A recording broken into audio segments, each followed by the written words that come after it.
The desert sun beat down mercilessly on Edwards Air Force Base as Captain Sarah Mitchell walked across the tarmac, her flight suit still damp with sweat from what would be her last authorized flight for the foreseeable future. The roar of F-16 engines filled the air as her squadron prepared for another training exercise, one she wouldn't be joining. "Mitchell," Colonel Harrison's voice cut through the noise like a blade. She turned to see her commanding officer striding toward her, his face a mask of barely contained fury. Behind him, the base's disciplinary board members followed like a funeral procession. Sarah straightened her shoulders, knowing what was coming. The events of 3 hours ago played in her mind like a broken record. The unauthorized barrel roll over civilian airspace, the radio silence during her creative interpretation of flight protocols, and the collective heart attack she'd given to air traffic control when she'd pulled that inverted dive to avoid what she'd claimed was a potential bird strike. "Captain Mitchell," Colonel Harrison began, his voice echoing in the hangar they'd moved to for privacy. "In my 25 years of service, I have never encountered a pilot with your level of skill." He paused,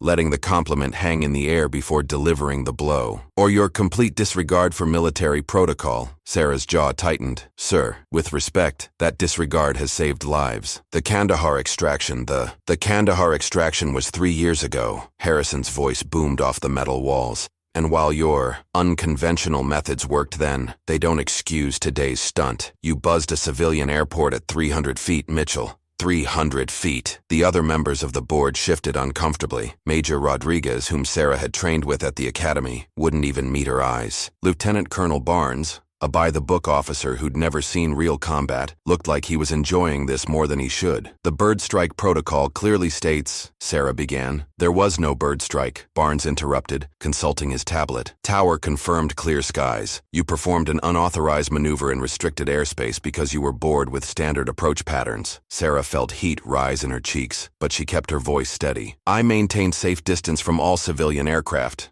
No one was in danger. That's not the point." Harrison slammed his hand on the table. "The point is that you consistently operate outside the bounds of acceptable behavior. The point is that you think the rules don't apply to you because you're the hotshot pilot who can thread a needle at Mach 2. The words stung because they carried a grain of truth. Sarah had always pushed boundaries, always found ways to extract performance from aircraft that their designers probably never imagined. It's what made her effective in combat zones, what had earned her 3 distinguished flying crosses, and the respect of every pilot who'd flown with her. But it's also what kept her in perpetual conflict with command. "Captain Mitchell," Harrison continued, his tone shifting to something resembling regret. "Effective immediately. You are grounded pending a full review of your service record. You will report to administrative duties and will not fly any military aircraft until further notice." The words hit Sarah like a physical blow. She watched through the hangar's open doors as her F-16, her Falcon, sat on the tarmac, waiting for a pilot who wouldn't be coming. Lieutenant Johnson, barely out of flight school, was walking toward it with a ground crew. "Sir," she said quietly, "Johnson isn't ready for that aircraft. He's only logged 40 hours in the simulator." "Johnson follows orders," Barnes replied curtly. "Something you might consider learning." Sarah's hands clenched into fists at her sides, but she forced herself to maintain composure. "How long?" Harrison's expression softened slightly. "Sarah, you're one of the best pilots I've ever seen. Hell, you're probably the best. But being the best doesn't mean anything if you can't work within the system. Take this time to think about whether you want to be a team player or a lone wolf. The military needs team players." "And what if the team needs a lone wolf?" Sarah asked, the question hanging in the desert air. "Then we'll make do with what we have," Barnes answered, before Harrison could respond. As Sarah walked out of the hangar, the sound of jet engines filled her ears, her squadron taking off without her. She paused at her assigned parking spot, next to the chain-link fence that separated the flight line from the administrative buildings. In the distance, she could see the mountains of the Mojave Desert, their peaks shrouded in the haze of afternoon heat. For the first time in her 15-year military career, Captain Sarah Mitchell was grounded, and as she watched Johnson struggle through a basic takeoff pattern with her F-16, she couldn't shake the feeling that this punishment might cost more than just her career. The desert wind whipped across the base, carrying with it the scent of jet fuel and the promise of storms on the horizon. Sarah didn't know it yet, but those storms, both literal and metaphorical, were already gathering, and soon, her reckless flying style would be the only thing standing between life and death for 2 of the military's most important leaders. But for now, she was just another grounded pilot, watching others take to the skies she belonged in. 3 weeks into her indefinite grounding, Captain Sarah Mitchell had developed a routine that felt like a slow death by paperwork. Every morning at 0600, she reported to Building C-47, a sterile administrative facility that smelled of stale coffee and broken dreams. Her desk was a metal table in a room filled with filing cabinets, where she processed flight reports, equipment maintenance logs, and budget allocations. Everything except what she actually wanted to do: fly. The morning of October 15th started no differently. Sarah sat hunched over a stack of fuel consumption reports, her coffee growing cold as she tried to focus on numbers that meant nothing to her. Outside the narrow window, she could hear the familiar whine of jet engines as the morning patrol prepared for takeoff. Johnson was flying her F-16 again, and from the radio chatter she could overhear, he was still struggling with basic formation flying. Mitchell, the voice belonged to Sergeant Martinez, who appeared in her doorway looking unusually tense. "Colonel Harrison wants to see you. Conference room A, now." Sarah's pulse quickened. After 3 weeks of administrative purgatory, any summons from Harrison was either very good news or very bad news. She followed Martinez through the maze of hallways, noting that the usual buzz of activity seemed subdued. Personnel moved with urgent purpose, and she caught fragments of hushed conversations that mentioned communications blackout and enemy territory. Conference room A was packed. Harrison sat at the head of the table, his usually immaculate uniform wrinkled as if he'd been up all night. Around the table sat the base's senior staff, a few pilots Sarah recognized, and 2 men in suits who had Pentagon written all over them. "Captain Mitchell," Harrison began without preamble, "I'm going to brief you on a situation that is classified at the highest levels. What you hear in this room does not leave this room. Clear?" "Clear, sir." Harrison activated a large monitor at the front of the room. A satellite map appeared, showing mountainous terrain marked with elevation markers and red zones indicating hostile territory. Sarah recognized the geography: the Afghanistan-Pakistan border region, one of the most dangerous and politically sensitive areas in the world. At 0430 local time yesterday, Harrison continued, a reconnaissance aircraft carrying 2 high-value assets went down in this region. He pointed to a red X marked deep in the mountains. The aircraft was not shot down. Preliminary reports suggest mechanical failure. However,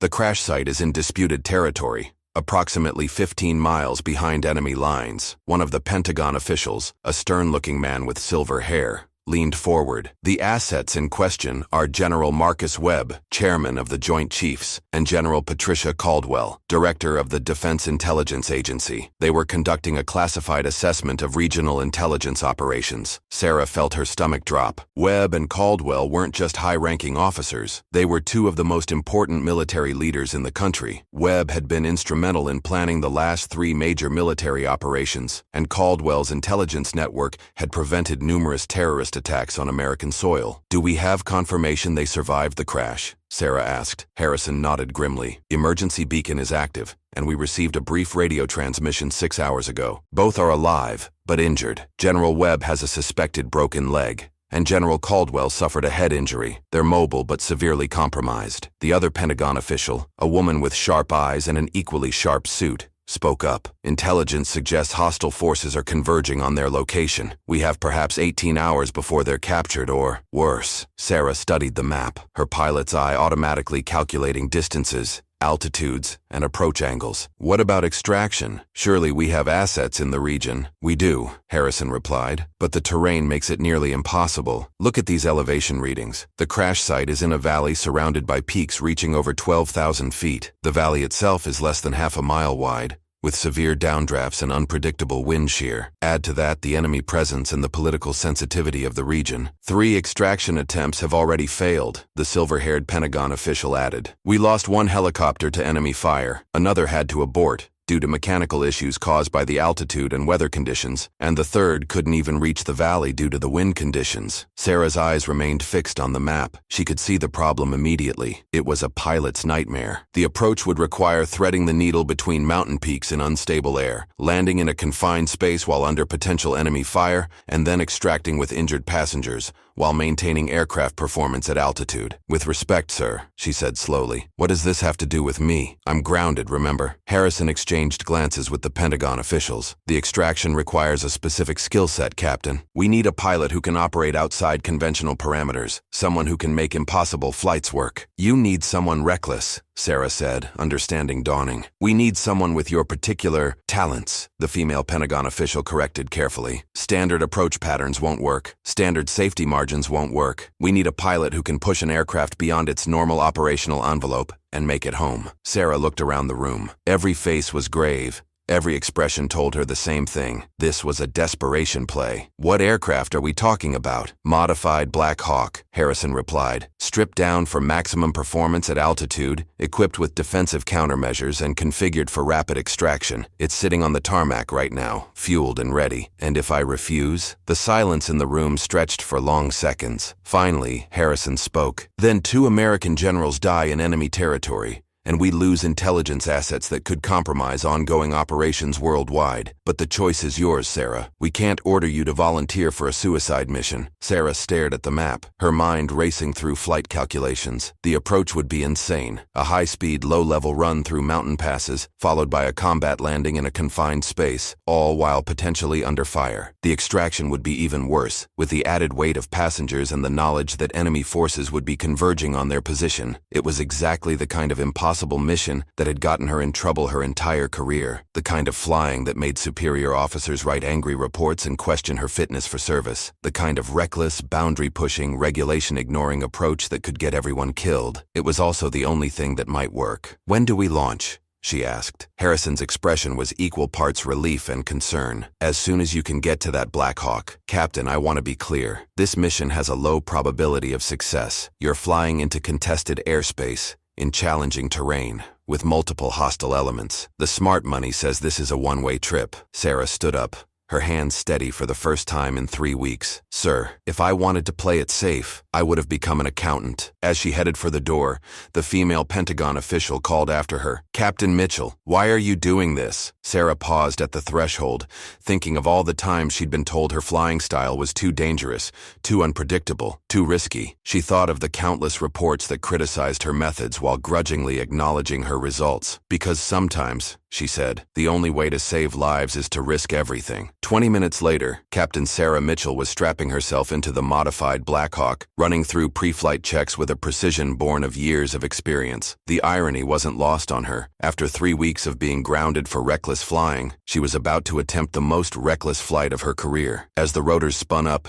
and the aircraft lifted off into the darkening sky, Sarah couldn't help but smile grimly. She was finally flying again, and if this mission succeeded, it would prove once and for all that sometimes the military needed someone willing to break all the rules. The mountains of Afghanistan waited ahead, shrouded in darkness and danger, hiding 2 generals whose lives now depended on everything the Air Force had tried to train out of her. The modified Black Hawk cut through the night sky like a ghost, its muffled rotors designed for stealth operations barely disturbing the darkness. Captain Sarah Mitchell flew with night vision goggles, the world below rendered in eerie green and black as she navigated by GPS coordinates, an instinct honed by 15 years of military flying. Beside her in the co-pilot seat sat Major Kevin Torres, a special operations pilot she'd requested specifically for this mission. Torres had a reputation for staying calm under fire, a trait that would be essential in the next few hours. In the passenger compartment, Staff Sergeant Amy Chen, a combat medic, checked and rechecked her medical supplies while Sergeant First Class Marcus Johnson, no relation to the Johnson flying her F-16, performed final weapons checks on the defensive systems. Approaching Pakistani airspace,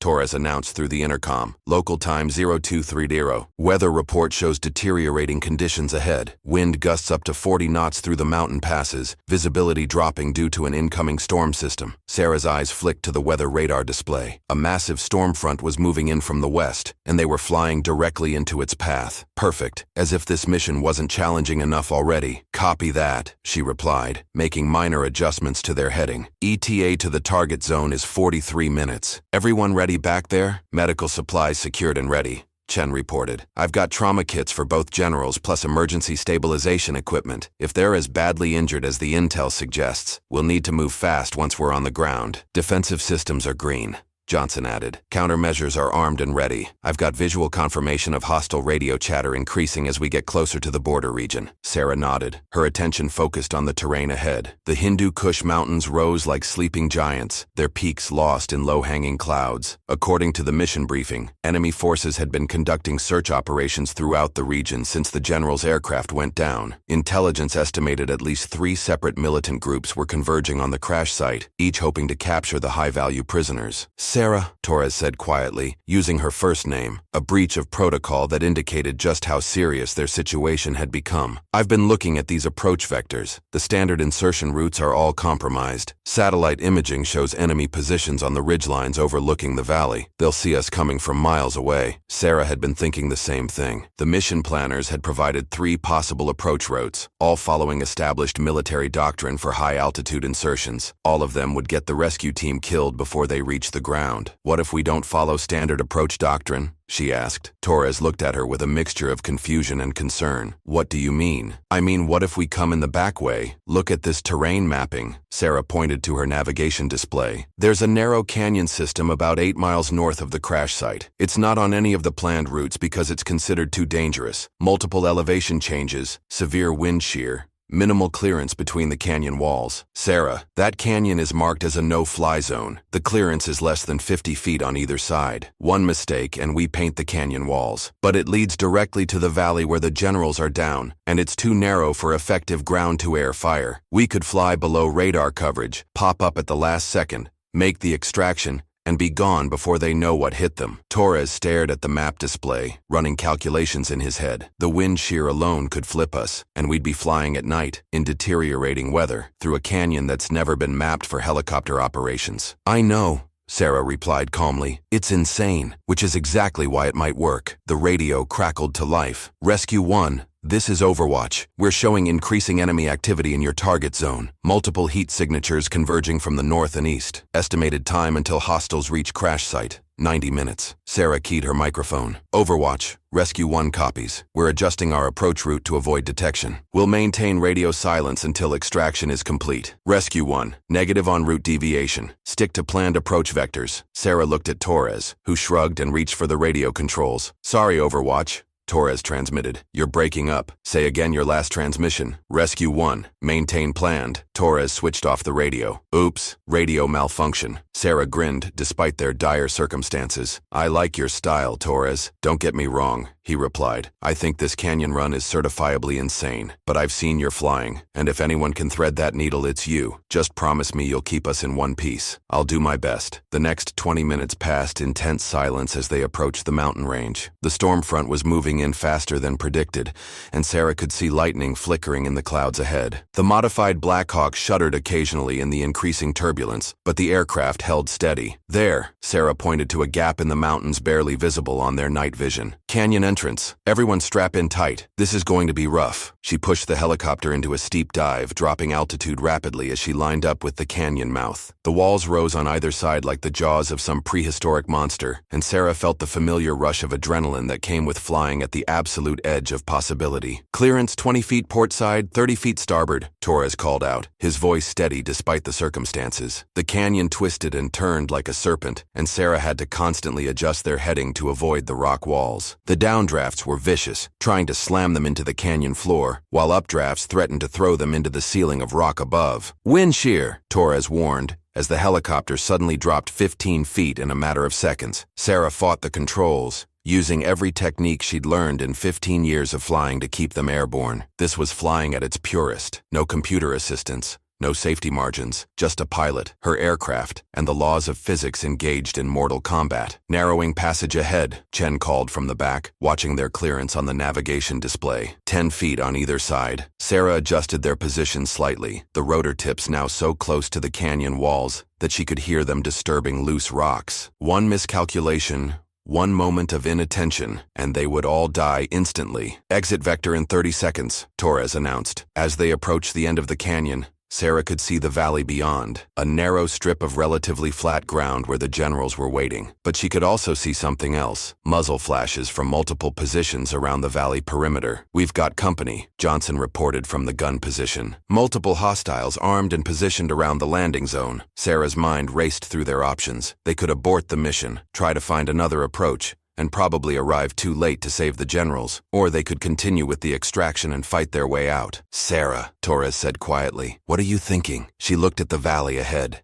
calculating angles of fire, escape routes, and the precious seconds it would take to get 2 injured generals aboard their aircraft. It was another impossible decision, the kind that had defined her entire career. "I'm thinking," she replied, "that we came too far to turn back now. Hold on, everyone. We're going in fast and low." The Black Hawk burst from the canyon like an avenging angel, Sarah immediately dropping them into a combat approach that would make air traffic controllers worldwide reach for their heart medication. Behind them, the storm finally broke, lightning illuminating the mountains in stark relief. Ahead lay the most challenging part of their mission, landing in a hot zone, extracting 2 wounded generals, and somehow fighting their way back to safety. It was exactly the kind of situation that had gotten Captain Sarah Mitchell in trouble her entire career. And it was exactly what 2 American generals needed to survive the night. The valley erupted in gunfire the moment the Black Hawk descended below the ridgeline. Tracer rounds cut through the darkness like deadly fireworks, and Sarah felt the familiar ping of small arms fire striking the aircraft's armored skin. She dropped the helicopter into a spiraling combat descent, using every evasive technique in the book while scanning the valley floor for the general's position. "There!" Torres pointed to a cluster of rocks about 200 meters from the largest concentration of enemy fire. "Emergency beacon is strongest in that direction." Sarah could see 2 figures huddled behind the rocks, one supporting the other, both moving with the careful deliberation of injured people trying to stay alive. Between the rescue team and the generals lay 200 meters of open ground, covered by at least 3 machine gun positions. "This is going to be interesting," Sarah muttered, bringing the Black Hawk into a hover about 6 feet off the ground. "Johnson, I need you to keep those gun positions busy. Chen, you've got about 90 seconds to reach the generals and get them back here. Torres, watch our 6. I've got a feeling this party's about to get bigger." The side door slid open and Sergeant Chen dropped to the ground,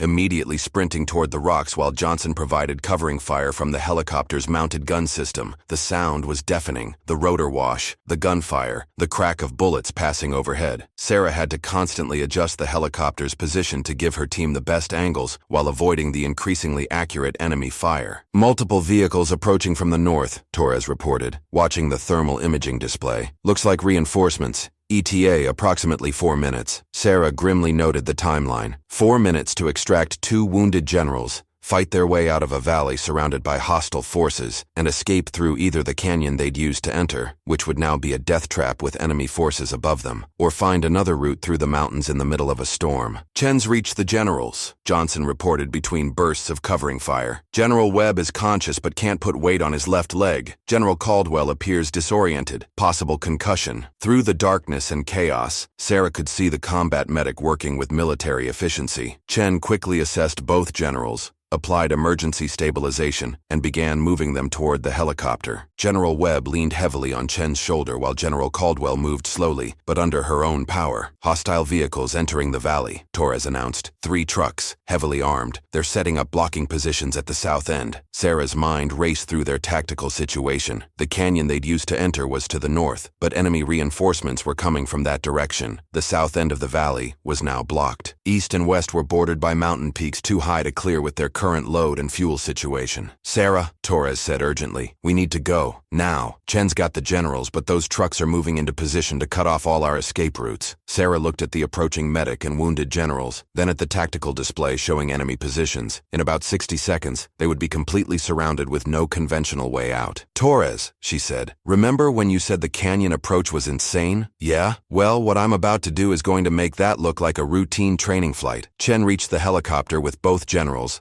and Johnson helped lift General Webb into the passenger compartment while General Caldwell managed to climb aboard with assistance. Chen performed a quick medical assessment as Sarah waited for the all-clear. "Both patients secured," Chen reported. "General Webb has a compound fracture of the left tibia, but is stable. General Caldwell has symptoms consistent with concussion, but is responsive. We need medical evacuation ASAP, but both should survive transport." "Copy that." Sarah replied, already pulling the helicopter into a climbing hover. "Everyone strap in. We're leaving, but not the way we came." She turned the Black Hawk toward the western wall of the valley, where a narrow saddle between two peaks offered the only possible escape route. The problem was that the saddle was at 11,800 feet elevation. Their helicopter was designed for operations below 10,000 feet, and they were now carrying maximum passenger load, plus additional medical equipment. "Sarah," Torres said, his voice tight with concern, "the aircraft can't maintain lift at that altitude with this load. The air's too thin." "I know," Sarah replied, watching the altimeter as they climbed. "Which is why we're not going to maintain lift." Torres stared at her. "What?" "We're going to use ground effect and momentum. I'm going to build up speed in a shallow climb, then dive toward that saddle and use the compression wave from the ground effect to give us the extra lift we need to clear the ridge." "That's..." Torres paused, calculating the physics in his head. "That's either brilliant or suicidal." Often the same thing. Behind them, the enemy vehicles had reached optimal firing positions and were now directing concentrated fire at the climbing helicopter. Sarah could hear the impacts increasing,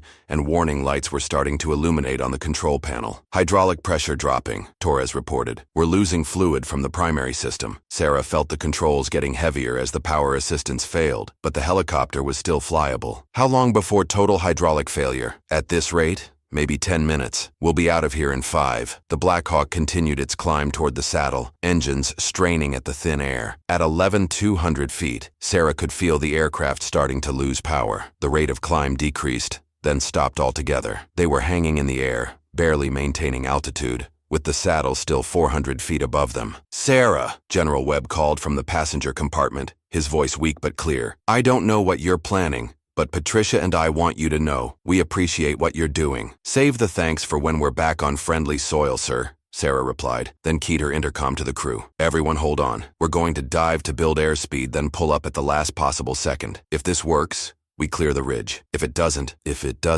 we'll make one hell of a crater." Torres finished. Sarah pushed the nose down, trading altitude for airspeed as the helicopter dove toward the valley floor. The airspeed indicator climbed rapidly, 120 knots, 140, 160. The ground rushed up to meet them as enemy gunfire continued to track their movement. At what seemed like the last possible moment, Sarah pulled back on the controls, converting their airspeed into a climbing turn toward the saddle. The helicopter shot upward, engines screaming at maximum power, rotor blades clawing at the thin mountain air. 11,600 feet, 11,700, 11,800. The saddle flashed past beneath them with less than 50 feet of clearance. They had made it over the ridge, but now they were on the backside of the mountain range with failing hydraulics, low fuel, and still deep in hostile territory. "Outstanding flying," Torres said with genuine admiration. "But we're not out of this yet. Fuel is critical, hydraulics are failing, and we've still got 2 hours of flight time to reach friendly territory." Sarah looked at her instruments, calculating fuel consumption and range. Under normal circumstances, they might make it, but these weren't normal circumstances, and they were flying an aircraft that was barely holding together. "There's a forward operating base about 90 minutes from here,"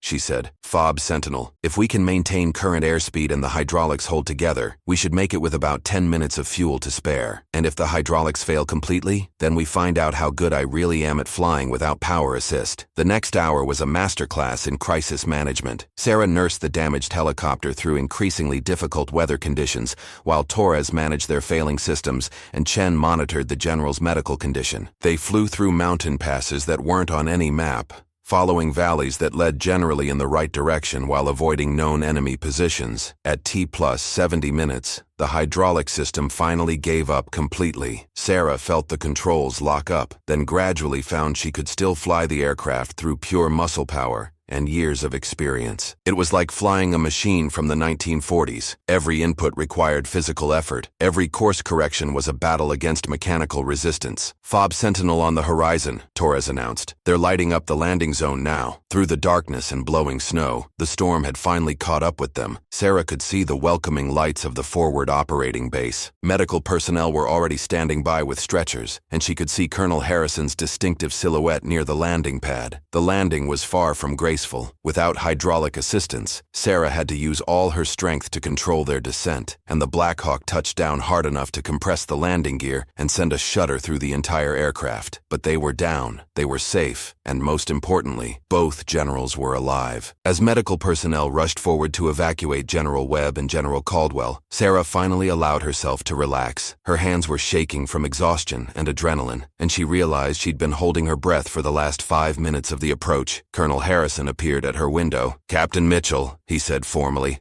then broke into a grin. "That was some of the most outstanding flying I've ever witnessed. How did you know that canyon route would work?" Sarah unbuckled her harness and stepped down from the aircraft, her legs unsteady after 4 hours of intense flying. "Honestly, sir, I didn't. But sometimes you have to try the impossible, because all the possible options will get people killed." Harrison nodded thoughtfully. "Sarah, we need to talk about your future, about your flying style, about what the military really needs from pilots like you." As they walked toward the base operations center, Sarah looked back at the battered Black Hawk that had carried them through an impossible mission. The aircraft was riddled with bullet holes, leaking various fluids, and would probably never fly again, but it had done its job. "Sir," she said, "I assume this means I'm not grounded anymore?" Harrison laughed, the first time Sarah had heard him genuinely laugh in years. "Captain, after tonight, I don't think anyone would dare to ground you. In fact, I think we need to have a serious discussion about how the military can better utilize pilots who think outside the box." 3 weeks later, Captain Sarah Mitchell stood in the Pentagon briefing room where her career had nearly ended, but this time the atmosphere was completely different. General Webb, walking with a cane but fully recovered, and General Caldwell, cleared of her concussion, flanked her as Secretary of Defense Margaret Collins presented her with the Distinguished Service Cross. "Captain Mitchell,"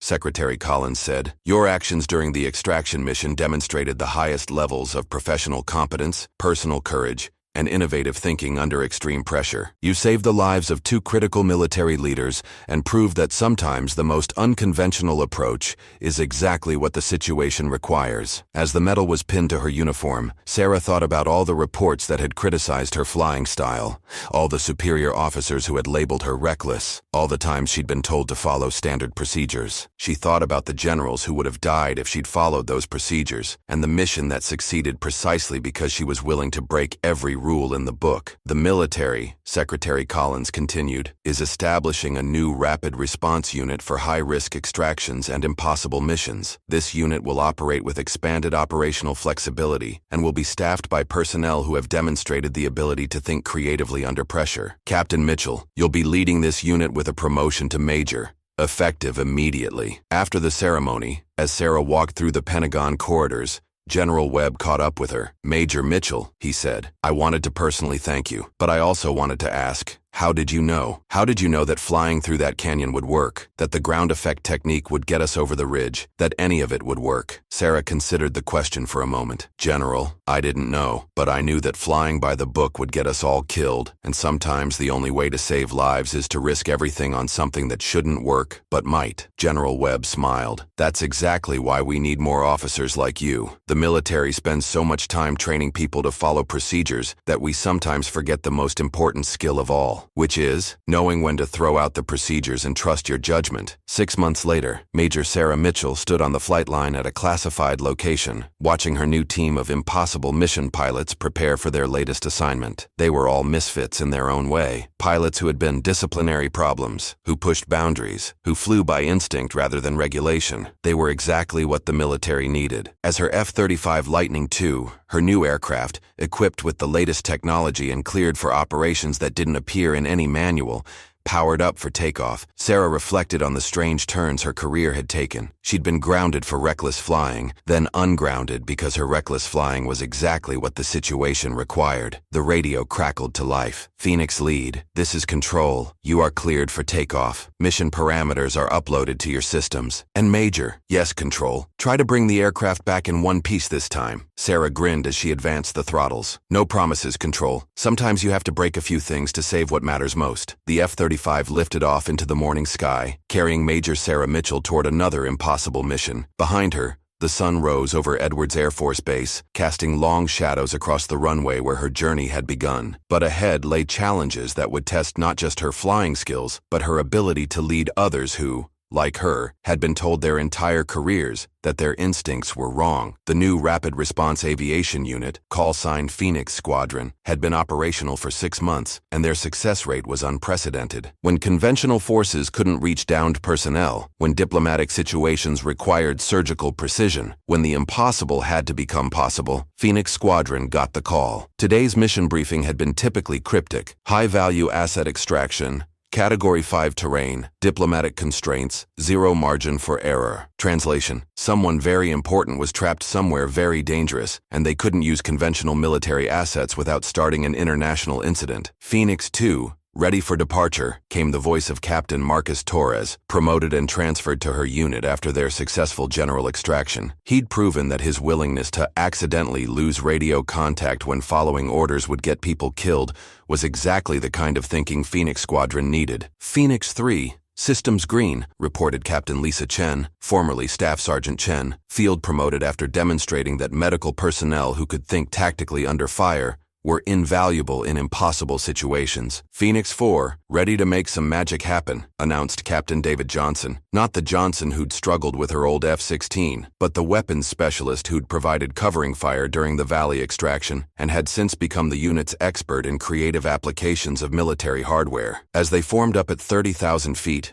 and headed toward their classified destination, Sarah allowed herself a moment of satisfaction. Phoenix Squadron wasn't just successful because they had talented pilots. It was successful because they had been given permission to be the officers they'd always wanted to be. No more apologizing for unconventional tactics. No more writing reports to justify why they'd saved lives using methods that weren't in the manual. The mission parameters downloaded to her display showed a situation that would have been considered impossible just 2 years ago. A CIA operative and 2 diplomatic personnel were trapped in a compound in a country that officially didn't allow American military presence. The compound was surrounded by hostile forces, located in mountainous terrain that conventional aircraft couldn't reach, and any direct military action would cause an international crisis. Perfect Phoenix Squadron material. Control, this is Phoenix Lead, Sarah transmitted on the encrypted channel. We're approaching the operational area. Request confirmation of rules of engagement. Phoenix Lead, you are authorized to use any means necessary to complete the extraction while maintaining plausible deniability. Your aircraft are officially conducting a training exercise in international airspace. Sarah smiled grimly. Plausible deniability was military speak for, we're going to pretend we don't know what you're actually doing, which gives you complete operational freedom. Copy. Control. Phoenix Squadron is beginning our training exercise. What followed was a masterpiece of precision flying and tactical innovation, using a combination of stealth technology, terrain masking, and flight patterns that no enemy radar operator would expect from military aircraft. Phoenix Squadron infiltrated the target country's airspace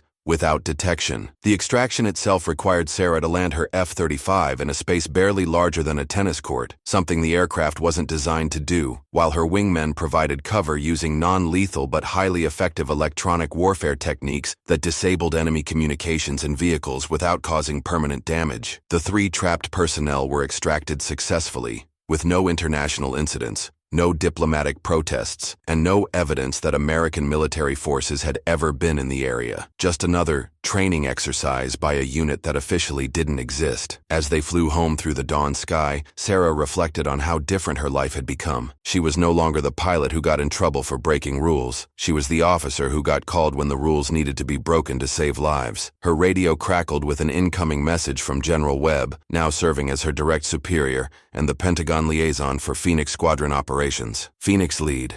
Outstanding work as always. When you return to base, we need to discuss expansion of the program. The President has personally requested that Phoenix Squadron capabilities be enhanced and expanded. It seems that having a unit capable of impossible missions has become strategically essential. Sarah looked at her instrument panel, then at the formation of aircraft around her. Pilots who had found their place in a military that had finally learned to value unconventional thinking. The sun was rising on a new day, and somewhere in the world, there was probably another impossible mission waiting for them. Copy that, General, she replied. Phoenix Squadron ready for whatever comes next. As Edwards Air Force Base came into view ahead of them, Sarah thought about the long journey from that disciplinary hearing to this moment. She had been grounded for being reckless, but in the end, her willingness to take calculated risks in impossible situations hadn't been a character flaw to be corrected. It had been exactly what her country needed. The military had spent decades training pilots to follow procedures, to operate within established parameters, to never deviate from approved protocols, and for most situations, that training was perfect. But for the situations that mattered most, when lives hung in the balance and conventional approaches meant certain failure, they needed people who were willing to trust their instincts over their instructions. Phoenix Squadron touched down at Edwards Air Force Base as the morning sun painted the desert sky in brilliant shades of orange and gold. Another impossible mission completed, another group of lives saved through the kind of flying that would have gotten them all court-martialed just 2 years earlier. Major Sarah Mitchell taxied her F-35 to the hangar, knowing that within hours, there would probably be another impossible mission briefing, another situation where following the rules would get people killed, and breaking the rules might save them. She wouldn't have it any other way. The girl who had been told her entire career that her flying style was too dangerous,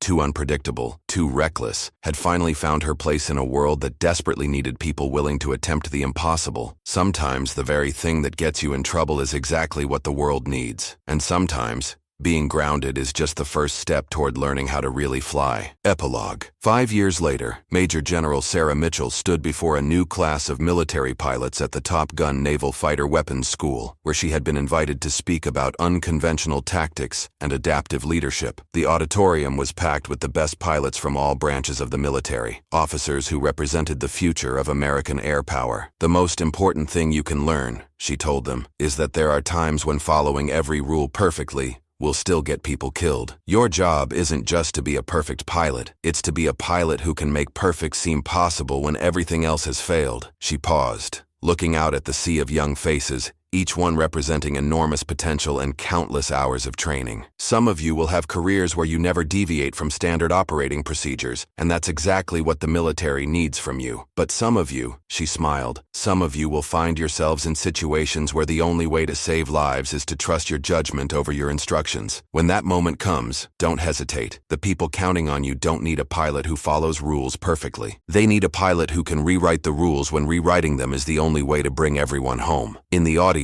a young lieutenant raised her hand. General Mitchell, how do you know when it's time to break the rules? Sarah considered the question for a moment, thinking of a night in the mountains of Afghanistan, a canyon that was too narrow to fly through, and 2 generals whose lives had depended on her willingness to attempt the impossible. Lieutenant, she said finally, you'll know because following the rules will feel like giving up, and giving up is the one thing you can never do. After her speech, as she walked across the tarmac toward her waiting aircraft, she still insisted on flying herself whenever possible. Sarah looked up at the clear Nevada sky and smiled. Somewhere up there, the next generation of Phoenix Squadron pilots were probably conducting another training exercise, pushing the boundaries of what was possible, because someone, somewhere, needed the impossible to become routine, and that was exactly as it should be.